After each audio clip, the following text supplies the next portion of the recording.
Buenos días, docente. Mi nombre es Jacqueline y voy a presentar la primera parte del informe psicológico del personaje Pat, protagonista de la película El Rey Pescador. Para este análisis, tomamos como referencia el Manual Diagnóstico y Estadístico de los Trastornos Mentales, quinta edición, texto revisado. Este manual nos permite. Buenos días, docente. Mi nombre es Jacqueline y voy a presentar la primera parte del informe psicológico del personaje Pat, protagonista de la película El Rey Pescador. Para este análisis, tomamos como referencia el Manual Diagnóstico y Estadístico de los Trastornos Mentales, quinta edición, texto revisado. Este manual nos permitió analizar los síntomas observados y plantear una hipótesis diagnóstica basada en criterios clínicos. Bueno, es importante mencionar que al tratarse de un personaje ficticio, el análisis se basa en las conductas observadas durante la película. Antes de desarrollar el informe, presentaré brevemente los datos del caso. El paciente es conocido como Parry, cuyo verdadero nombre es Henry Saga. Antes del evento traumático, era profesor universitario y llevaba una vida estable junto a su esposa. Sin embargo, después de presenciar su asesinato durante un asalto, sufre un fuerte impacto emocional, pierde el contacto con la realidad y termina viviendo en situación de calle. Este acontecimiento marca el inicio de los cambios en su comportamiento. Bueno, el motivo de consulta. Parry es evaluado porque presenta un deterioro importante en su funcionamiento psicológico y social. Durante la película se observan alucinaciones como la figura del caballero rojo, la creencia de ser un caballero en busca del santo grial, además de episodios de ansiedad y dificultades para distinguir la realidad. A pesar de ello, Parry conserva la capacidad de establecer vínculos afectivos con personas como Lydia y Jack. Respecto al problema actual, los síntomas aparecen después del asesinato de su esposa, un hecho que representa un trauma severo. A partir de ese momento presenta recuerdos intrusivos, reexperimentación del evento, conductas de evitación y una alteración en la percepción de la realidad, afectando su vida personal, social y ocupacional. Con esta información podemos comprender el origen del trauma del paciente. Bueno, a continuación mi compañera continuará con los métodos, técnicas e instrumentos utilizados para la evaluación psicológica. Muy buenas tardes. Continuando con la exposición, tenemos aquí lo que son los métodos y técnicas e instrumentos propuestos. Como escucharon a mi compañera, este caso de Parry es muy especial porque en sí él no reconoce estar enfermo, ya que su sistema es muy delirante, pero funciona como una defensa. Por eso la evaluación debe ser un poco más cuidadosa y avanzar poco a poco y respetar también lo que es su autonomía y priorizar su seguridad antes que un diagnóstico rápido. Las técnicas que podemos proponer son simples de poder entender. Primero tenemos una entrevista clínica hecha de manera gradual, en confianza, evitando preguntas que lo inquieten o lo incomoden, ¿no? La observación en su entorno, es decir, verlo en la calle, en su comunidad, en la zona donde él está, en ruido de las personas que tal vez convive, y una visión más real a que de un consultorio. Tercero, una entrevista con Jack, quien sería pues ya el informante colateral, que es como nuestro informante clave. En cuarto, el análisis del discurso, revisando, claro, los símbolos como el grial o el caballero rojo, que reflejan su trauma, ¿no? Los instrumentos que podemos utilizar en cuanto a este caso son pruebas básicas y fáciles de aplicar. Primero, el mini examen mental, que ayuda de repente a descartar problemas cognitivos y a diferenciar si lo que le ocurre es orgánico o más bien funcional. Luego está la PSL5, que es básicamente un cuestionario breve de 20 ítems que se responde en 5 a 10 minutos y sirve para evaluar los síntomas de estrés postraumático. Según el DSM-5, con esta escala se puede también medir lo que es la severidad de los síntomas, hacer un diagnóstico provisional y también monitorear cambios durante el tratamiento. Para profundizar en los aspectos emocionales y defensivos, se utilizan técnicas más proyectivas como el Rorschach y el TAT, creado por Henry Murray y Christiana Morgan en los años 30. Consiste mayormente en presentar láminas con escenas ambiguas y pedir al paciente que invente una historia. A través de esas narraciones se exploran motivaciones, conflictos internos y emociones profundas.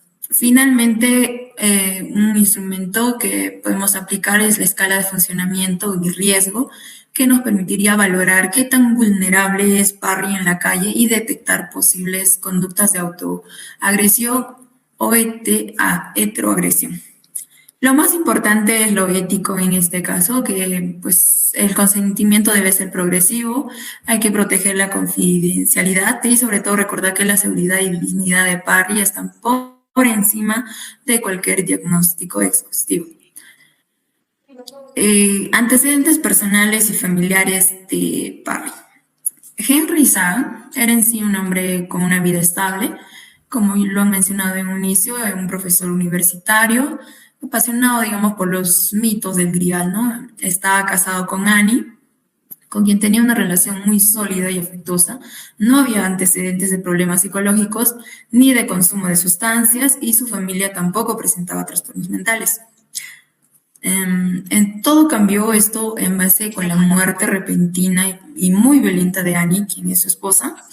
Este trauma lo llevó a una amnesia disociativa de 1 año y desde ese vacío que nació la identidad, bueno, desde ese momento nació la identidad de Parry como defensa frente al dolor insoportable, ¿no?, que pudo tener.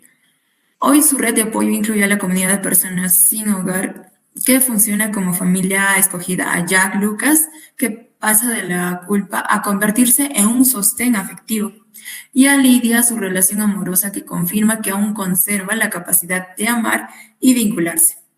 Las observaciones generales de su conducta de Parry. En su día a día, Parry parece alguien que vive en la calle, tiene ropa desgastada, higiene muy limitada, pero sin llegar al abandono total. Mantiene cierta dignidad en su presentación. Su discurso, por ejemplo, es muy fluido, puede expresarse naturalmente, coherentemente. Su lógica interna es, pues, normal, ¿no? Aunque esté atravesando por el delirio de Grial y el Caballero Rojo, este muestra que su sistema delirante es más defensivo a caótico. Afectivamente, sorprende por su calidez, su amabilidad, su humor y empatía. Puede ponerse en el lugar de otros y emocionarse genuinamente, lo que indica que su vida emocional sigue intacta. Su comportamiento gira en torno a la búsqueda del Grial, que le da sentido y lo sostiene. El Caballero Rojo sufre ataques de pánico, directamente relacionados con el trauma. Aún así, conserva un fuerte sentido protector hacia los demás, como cuando ayuda a Jack y mantiene su capacidad de construir todavía vínculos, como en este caso con Annie también, ¿no? Como se ve con Lidia, donde se muestra pues muy cariñoso, tímido y tierno. Eso sería todo. Ya. Buenas tardes, profesor. Voy a dar la continuidad de la exposición que estamos realizando sobre la película El Rey Pescador. En este caso, a mí me ha tocado hablar sobre el análisis e interpretación de los resultados. Como anteriormente, ya visto en las anteriores diapositivas, mis compañeras ya han estado explicando, ¿no?, sobre las características de Parry, cómo es que ha llegado a estar en este estado mental por el suceso tan traumático que tuvo la muerte de su esposa. Entonces, Parry presenta síntomas psicóticos graves tras la muerte de su esposa, como alucinaciones, delirios, ansiedad y desconexión de la realidad. Esto afecta seriamente el funcionamiento social y laboral, ¿no?, haciendo que Parry ya no pueda desarrollar su vida normal con normalidad debido a este suceso. Entonces, según el DSM-5, se ha planteado como un trastorno de estrés postraumático. Siguiente, por favor. Bueno, ahora vamos a hablar un poco sobre las características de Parry, desde el psicoanálisis, humanismo y el cognitivismo conductual. Muy bien. En primer lugar tenemos el psicoanálisis. Uno de los representantes de esta corriente psicológica es Sigmund Freud. Entonces, aquí vamos a hablar sobre el ello, el yo y el super yo. El ello, el yo y el super yo.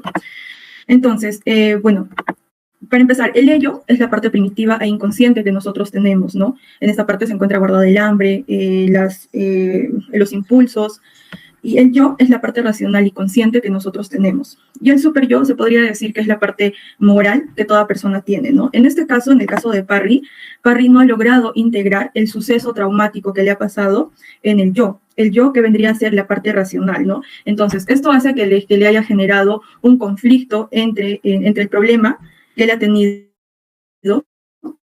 y no puede. Entonces es por eso que a partir de esto, como no pudo manejar este suceso, el yo, ese dolor se ha quedado reprimido y se transforma en síntomas como alucinaciones, delirios y desorganización, que serían una forma de defensa psíquica frente a la angustia y el duelo no resuelto de su esposa. Entonces, sería desde esta perspectiva del psicoanálisis cómo es que Parry llega a tener este problema de salud mental, ¿no? Siguiente, por favor. Ahora vamos a hablar desde el enfoque humanista. Para este caso vamos a citar a Abraham Maslow y también vamos a hablar sobre las pirámides. Estas pirámides que nos hablan que todas las personas tenemos ciertas necesidades que tienen que ser cumplidas entre la autorización. En este caso, Parry se ha enfrentado a esta crisis tan traumática de la muerte de su esposa y varias de sus necesidades se han visto afectadas. En primer lugar, tenemos la necesidad de afiliación. Recordemos que su esposa era esta parte afectiva de él, ¿no? Entonces, nosotros en la pirámide de Maslow vamos a tener en primer lugar las necesidades de afiliación, afiliación o fisiología, perdón, en el segundo lugar, en las necesidades de seguridad, ¿no? A partir de este suceso, él ha dejado de trabajar, ha perdido el lugar donde vivía y por eso se ha vuelto una persona indigente. Entonces, esta necesidad de seguridad se ha visto totalmente, lo ha perdido, ¿no? A causa del trauma. Entonces, en la necesidad de afiliación se ha deteriorado sus vínculos y aquí es donde aparece el aislamiento, porque recordemos que en la película sí tiene aislamientos en cada cierta etapa, ¿no? Necesidad de estima, que disminuye la sensación de valor y funcionalidad del personal. Y por último, Parry ha dejado de ser probablemente ha dejado su vida donde está... ha dejado su vida donde era docente universitario y por lo tanto en la última pirámide tenemos la autorrealización y esta autorrealización ha quedado totalmente disfuncional para él, ¿no? Siguiente diapositiva. Bueno, también he añadido aquí a uno de los representantes del humanismo, que es Viktor Frankl. Viktor Frankl es un psiquiatra neurólogo, fundador de la logoterapia. Entonces, él también ha escrito el libro El hombre en busca del sentido. Viktor Frankl ha sobrevivido a 4 campos de concentración nazis y a partir de ello es que él ha escrito este libro. Ahora, ¿por qué puse la logoterapia que podría funcionar para Parry? Porque la logoterapia es un tipo de terapia que se centra en el presente y también en el futuro. Entonces, ¿pero qué es lo que busca la logoterapia? Es darle un significado al sufrimiento, ¿no? En este caso, el sufrimiento de Parry, que es este duelo no resuelto por su esposa. Y también algo muy interesante es que las piezas claves de su recuperación ha sido este lazo afectivo que ha formado con Jack, con Lidia sobre todo, y con Annie, ¿no? Siguiente, por favor. Ahora, desde la terapia cognitivo-conductual, podemos hablar sobre Albert Ellis. Albert Ellis ha sido un psicoterapeuta cognitivo estadounidense que ha desarrollado la terapia racional emotiva, donde tenemos la triada del ABC.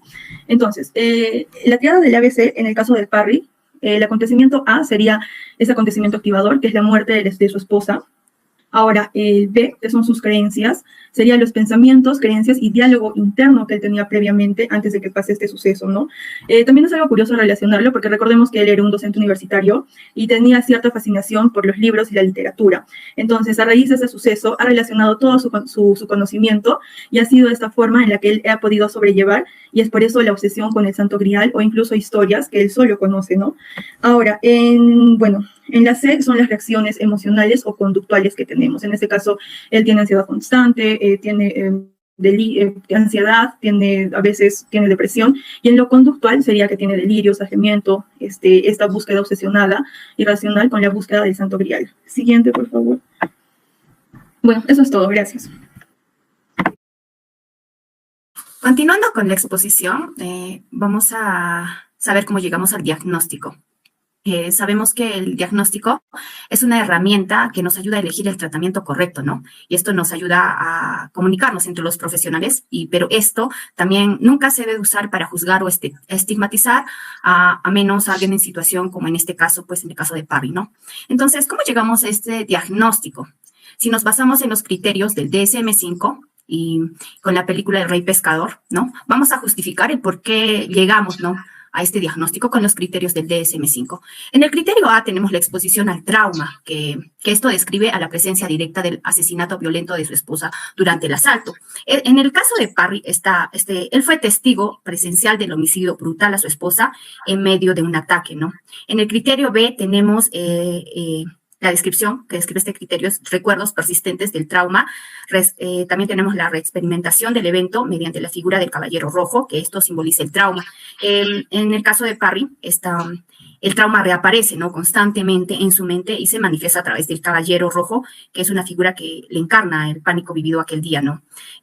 También tenemos el criterio C, que es la evitación. Esta evita afrontar directamente la pérdida de su esposa y sustituye esa realidad por una misión fantástica a la búsqueda del Santo Grial. En el caso de Parry, pues da lugar a enfrentar el duelo por su esposa, ¿no? Parry se refugia en una aventura imaginaria, que es la búsqueda del Santo Grial. En el criterio D tenemos las alteraciones cognitivas y el estado de ánimo. Esta se describe como culpa, desesperanza y dificultad para integrar el acontecimiento traumático, alteración de la percepción de la realidad. En el caso de Parry, se observan los sentimientos de culpa y desesperanza junto con una visión distorsionada de la realidad que le impide procesar lo sucedido. En el criterio E tenemos alteraciones de la activación y reactividad. En la descripción tenemos la hipervigilancia, las respuestas intensas, el miedo y la ansiedad marcada. Y en el caso de Parry, pues tenemos que muestra una vigilancia excesiva ante el entorno junto con miedo intenso y ansiedad constante. En los criterios de FGH, que es la duración, deterioro funcional y exclusión diagnóstico, tenemos que describe para el diagnóstico el cuadro debe mantenerse en el tiempo, afectar el funcionamiento diario y no deberse a una causa médica o farmacológica. Y en el caso de Parry, el malestar se extiende por años, ¿no? Esta afecta claramente a su vida social de Parry y laboral, sin que exista otra explicación médica o por consumo de sustancias. También agregué las del especificador, que estas son con síntomas disociativos. Esta describe que se añaden episodios en los que el personaje, en este caso Parry, se siente desconectado de sí mismo o de su entorno, ¿no? Parry vive momentos de ruptura con la realidad y contribuye a una identidad alterna anclada en la leyenda del Grial, ¿no? Justificando estos criterios con el DSM-5, llegamos a un diagnóstico principal que es el trastorno de estrés postraumático, que en la DSM-5 es la F4310, ¿no? Parry presenta un cuadro clínico compatible con el trastorno de estrés postraumático, ya que cumple con los principales criterios que damos a conocer y el diagnóstico establecido. Y también la sintomatología se desarrolla tras la exposición directa de un evento traumático, ¿no? En este caso de Parry, el trauma que desencadenó este diagnóstico en la que llegamos fue el asesinato violento de su esposa. También me pareció interesante poder hacer un cuadro comparativo con el CIE-10. ¿Qué nos dice el CIE-10 en los trastornos de estrés postraumático? Esta surge como una respuesta tardía y diferida a una situación o acontecimiento estresante durante breve o prolongada, ¿no?, de una naturaleza excepcionalmente amenazante o catastrófica que causaría por sí misma un malestar generalizado en casi cualquier persona, ¿no? Esto nos dice el CIE-10 en este diagnóstico, ¿no? Entonces, haciendo el cuadro comparativo entre el DSM-5, el CIE-10 y en el caso de Parry, pues llegamos que en el DSM-5 tenemos los criterios ya mencionados, que es el criterio A, que es la exposición de un evento traumático, y haciendo comparación con el CIE-10, hay una exposición a un acontecimiento o situación excepcionalmente amenazante o catastrófica. Y en el caso de Parry, vemos pues que él presencia el asesinato de su esposa durante un asalto. Tenemos el criterio B, que que estas son síntomas intrusivos, ¿no? Estas son recuerdos involuntarios, pesadillas, flashback o malestar intenso, ¿no? Que tiene. Entonces, en el CIE-10 nos habla sobre la experimentación persistente del trauma mediante recuerdos, sueños o revivencias. En el caso de Parry, ¿no? Parry presenta recuerdos del trauma y la aparición del caballero rojo. También tenemos el criterio C, que es evitación persistente. Esta evita recuerdos, pensamientos, emociones. Y en el CIE-10 tenemos la evitación de situaciones que recuerdan el trauma. Y en el caso de Parry, pues, tenemos que... Ya, en el criterio C tenemos evitaciones persistentes. En el CIE-10 tenemos la evitación de situaciones que recuerdan el trauma. Y en el caso de Parry, evita afrontar la muerte de su esposa y se refugia en el santo criado. En el criterio D tenemos las alteraciones negativas de cogniciones y estado de ánimo. Esta quiere decir que es la culpa, miedo y emociones negativas. Y en el CIE-10 esta es la incapacidad para recordar aspectos del trauma y embotenamiento afectivo. Y en el caso de Parry, pues sabemos que presenta tristeza, aislamiento y alteraciones de su percepción de la realidad. En el criterio E tenemos alteraciones de la activación y reactividad. Y en el CIE-10 tenemos la hipervigilancia, el aumento de la alerta al insomnio, respuestas exageradas y sobresalto. Y en el caso de Parry, pues sabemos que esta reacciona con intenso miedo ante el caballero rojo. También tenemos otro criterio, el criterio F, que es la duración mayor de un mes, y en el CIE-10 son los síntomas persistentes durante semanas o meses, y en el caso de Parry, los síntomas permanecen durante años. En el criterio G tenemos el malestar clínicamente significativo o deteriorativo funcional, y en el CIE-10 tenemos que esta produce deterioro social, ocupacional importante, y en el caso de Parry, pues, esta se pierde su trabajo, su hogar y funcionamiento social, ¿no? Como hemos escuchado antes. En el criterio no atribuible a sustancias o enfermedades médicas, ¿no? Y en el CIE-10 esta no explica por otra enfermedad mental o física. Y en el caso de Parry, pues no se evidencia otra causa médica en lo que vimos, ¿no? En el caso. También tenemos el diagnóstico diferencial. Para llegar a ciertos diagnósticos que no confirman al diagnóstico que llegamos. Por ejemplo, tenemos la esquizofrenia, que descartamos porque se considera como un diagnóstico diferencial debido a la presencia de alucinaciones visuales y creencias delirantes. Sin embargo, este diagnóstico resulta menos probable porque la sintomatología aparece inmediatamente después del evento traumático.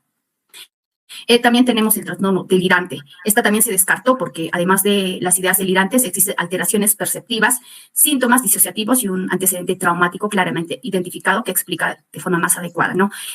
También tenemos el trastorno depresivo mayor con características psicóticas.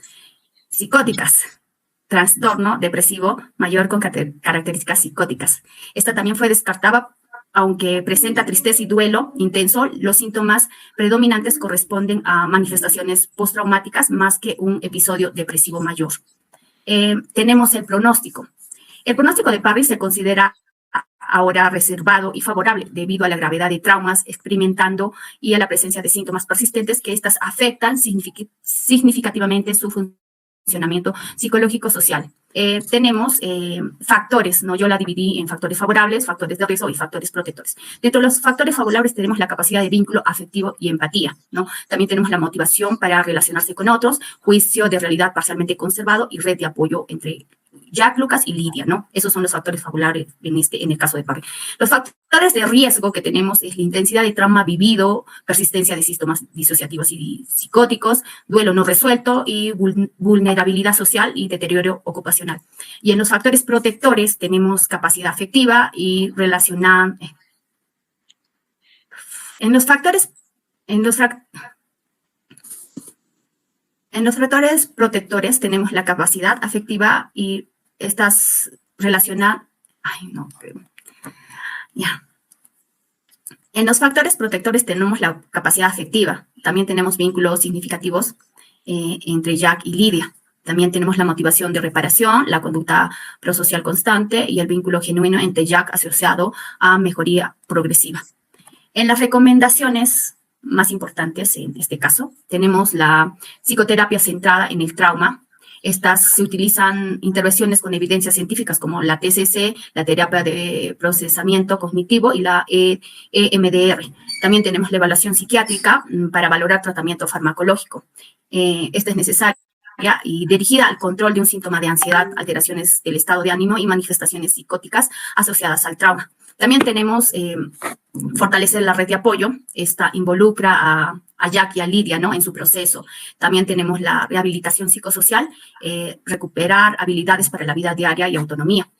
También tenemos que tiene que trabajar el sistema delirante con gradualidad, sin conformación directa, primero afinar la confianza en sí mismo.